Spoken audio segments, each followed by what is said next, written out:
नौ दिन माई मूर्ति धोके कोइने हम पूजाई। तू ही बताओ कैसे करी माई तोहर विदाई। नौ दिन माई मूर्ति हम धोके कोइने पूजाई। तू ही बताओ कैसे करी माई तोहर विदाई।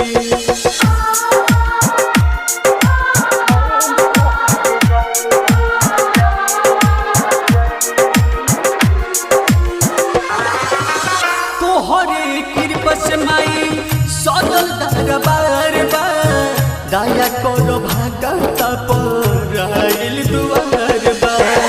तोहरे कृपा से माई सदल दरबार बा दया करो भगत पर आइल दुआर बा। तू छोड़ के न जाला मैं हमके बता तू छोड़ के न जा अखिया से आवे हमरा झर झर रोई। तू ही बताओ माई कैसे करी तोहर विदाई। नौ दिन माई मूर्ति धोके कोइने हम पूजाई। तू ही बताओ कैसे करी माई तोहर विदाई।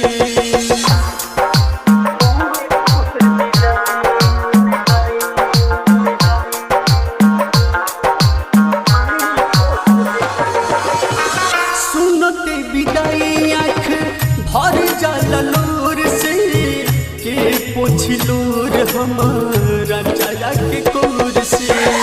सुनते विदाई आँख भर जाला लोर से के पोछलूर हमारा चला के कोर से। जोशी कहल सा मन भारत के बा अलो कहल सा मन भारत के बा।